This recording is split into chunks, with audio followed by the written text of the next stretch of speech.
आज का विषय है महात्मा गांधी के वर्ण व्यवस्था संबंधी विचार के बारे में। तो जानिए महात्मा गांधी के वर्ण व्यवस्था संबंधी विचार। ध्यान दीजिए, महात्मा गांधी जी ने अपनी कई पुस्तकों तथा लेखों में वर्ण व्यवस्था से संबंधित विचार प्रस्तुत किए हैं गांधी जी, जिनमें सबसे महत्वपूर्ण है उनकी पुस्तक हिंदू धर्म। महात्मा गांधी की पुस्तक हिंदू धर्म, उनके प्रमुख विचार इस प्रकार है। गांधी जी के इस पुस्तक में विचार इस तरह है, इस प्रकार है जैसा कि वर्णन किया जा रहा है। पॉइंट, वे बताते हैं कि वर्ण व्यवस्था मनुष्य द्वारा निर्मित नहीं बल्कि प्राकृतिक या ईश्वरीय व्यवस्था है। वे लिखते हैं, क्या लिखते हैं? लिखते हैं, मानवीय आविष्कार नहीं अपितु प्रकृति का अपरिवर्तनीय नियम है, जो न्यूटन के गुरुत्वाकर्षण के नियम के समान सर्वत्र विद्यमान तथा सदैव क्रियाशील रहता है। उन्होंने यह भी कहा है कि वर्ण व्यवस्था सिर्फ भारत के लिए आदर्श नहीं है बल्कि सार्वभौमिक व्यवस्था है। आगे कहते हैं, जो विश्व के सभी मनुष्यों की समस्याओं का समाधान कर सकती है। गांधी जी के अनुसार वर्ण व्यवस्था हिंदू धर्म का अनिवार्य अंग है। हिंदू धर्म का अनिवार्य अंग है, वैकल्पिक नहीं है। यदि कोई व्यक्ति वर्ण व्यवस्था को नहीं मानता है तो उसे हिंदू मानना उनके लिए संभव नहीं है। वे लिखते हैं, क्या लिखते हैं? तो लिखते हैं, कुरान को ना मानकर कोई मनुष्य मुसलमान और बाइबिल को ना मानकर कोई मनुष्य ईसाई कैसे रह सकता है? आगे है, मैं नहीं जानता कि जो व्यक्ति जाति भेद अर्थात वर्ण को नहीं मानता वह अपने को हिंदू कैसे कह सकता है। Full stop. तो यहाँ पर गांधी जी के विचार जो हिंदू धर्म पुस्तक में दिया गया है उसी को यहाँ पे बताया जा रहा है। आगे महात्मा गांधी जी के अनुसार वर्ण व्यवस्था श्रम विभाजन की प्रणाली है। क्या है श्रम विभाजन की प्रणाली? है वर्ण व्यवस्था जो समाज में श्रम की जरूरत और श्रम की उपलब्धता में समन्वय करती है। उनके अनुसार वर्ण व्यवस्था का मतलब सिर्फ इतना है कि हम जीविकोपार्जन के लिए उन पैतृक व्यवस्थाओं का अनुसरण करें जो हमारे पूर्वज करते रहे हैं। गांधी जी ने वर्ण व्यवस्था को वंशानुगत माना है, अर्थात वे मानते हैं कि वर्ण का निर्धारण जन्म से ही होता है।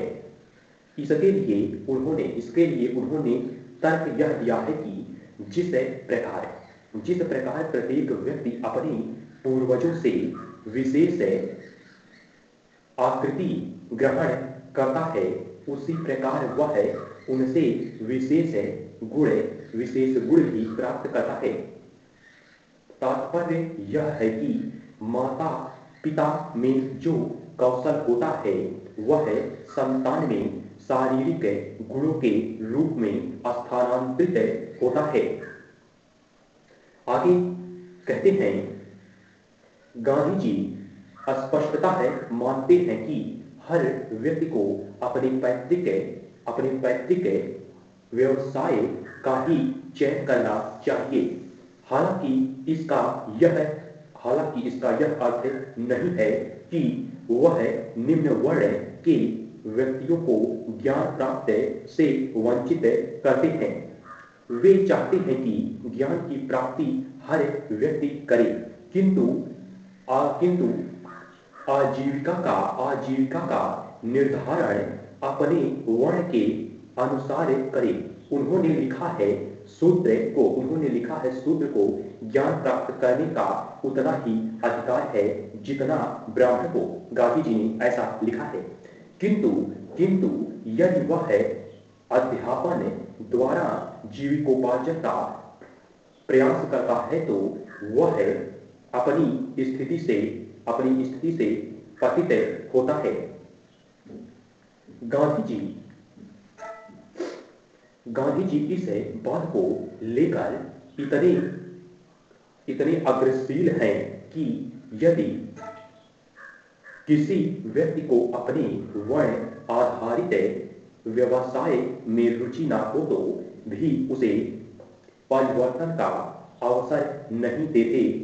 आगे वे साफ कहते हैं कि प्रत्येक व्यक्ति को केवल अपने पैतृक व्यवसाय में रुचि रखनी चाहिए, क्योंकि जन्मगत पैतृक व्यवसाय का चयन अनुचित नहीं बल्कि एक महान आदर्श है। आगे लिखते हैं, यहाँ ध्यान रखना जरूरी है कि जब गांधी वर्ण व्यवस्था का समर्थन करते हैं, परंतु यहाँ ध्यान रखना जरूरी है कि जब गांधी वर्ण व्यवस्था का समर्थन करते हैं परंतु सामाजिक विषमताओं का समर्थन नहीं करते। उनका स्पष्ट मत है कि सभी वर्ण बराबर है, जिसमें वर्ण व्यवस्था में जिसमें ब्राह्मण, क्षत्रिय, वैश्य, शूद्र बताया गया है। तो यहाँ पे इस वर्ण व्यवस्था को बता दें, जाति के रूप में भी आगे व्यक्त किया जाता था। इसे वर्ण व्यवस्था एक व्यवस्था है जिसे समाज में संचालन के लिए बनाया गया था। वर्ण कोई जाति नहीं, यह एक व्यवस्था है। आगे तो यहाँ पर क्योंकि यहाँ पर जो है सभी वर्ण बराबर हैं, तो क्योंकि सभी के कार्य समान है, सभी के कार्य समाज के स्वस्थ संचालन के लिए जरूरी है। किंतु स्वराज में उन्होंने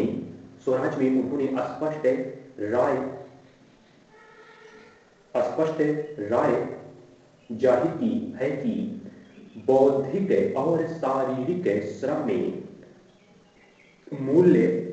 मूल्य का कोई भेद नहीं होता है। व्यक्ति का वेतन या उसकी उपलब्धियां मांग पूर्ति के अंध नियम से नहीं बल्कि उसकी जरूरतों से निर्धारित होनी चाहिए। उनका प्रसिद्ध कथन है, नाई और वकील को बराबर वेतन मिलना चाहिए, क्योंकि दोनों की मानवीय जरूरतें समान हैं। आगे बताया गया है, यहाँ पर बताया गया महात्मा गांधी के वर्ण व्यवस्था संबंधी विचार के बारे में। अब यहाँ पे बात करते हैं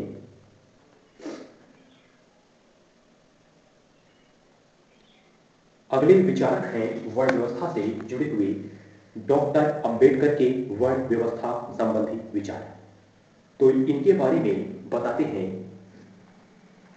तो जानिए इनका क्या मत है।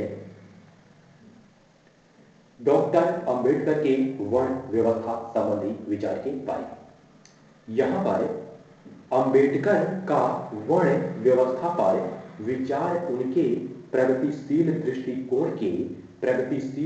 दृष्टिकोण के अनुरूप समाज शास्त्रीय, आर्थिक और धार्मिक कारकों की पहचान पहचान पर आधारित है, जो कि गांधी के परंपरावादी दृष्टिकोण के एकदम विपरीत है।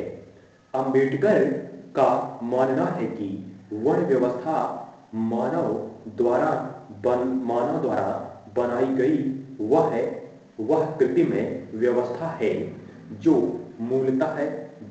मूलतः ब्राह्मणवादी व्यवस्था के हितों पर टिकी हुई है, ऐसा अंबेडकर जी का मानना है। तथा इसके मूल में ही शोषण, अन्याय और असमानता पर टिका हुआ है।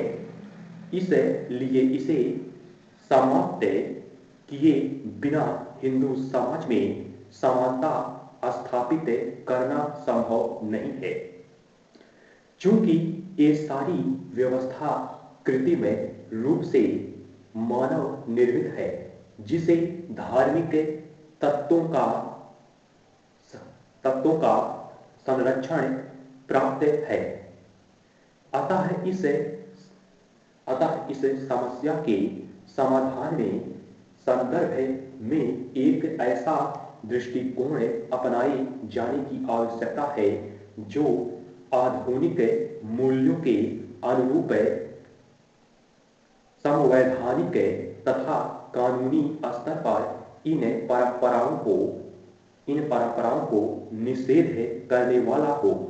इसके साथ ही चूंकि इस समस्या के मूल में धार्मिक व्याख्या भी शामिल है, इसलिए इसके निदान के क्रम में धर्मशास्त्रों की नई और प्रासंगिक व्याख्या भी धर्म सुधार के साथ जरूरी होगी। यहाँ पर बताया गया वर्ण व्यवस्था से जुड़ा हुआ पॉइंट रहा, तो यहाँ पे डॉक्टर अंबेडकर के वर्ण व्यवस्था संबंधी विचार के बारे में बताया गया। इसके पहले महात्मा गांधी वर्ण संबंधी विचार के बारे में बताया गया।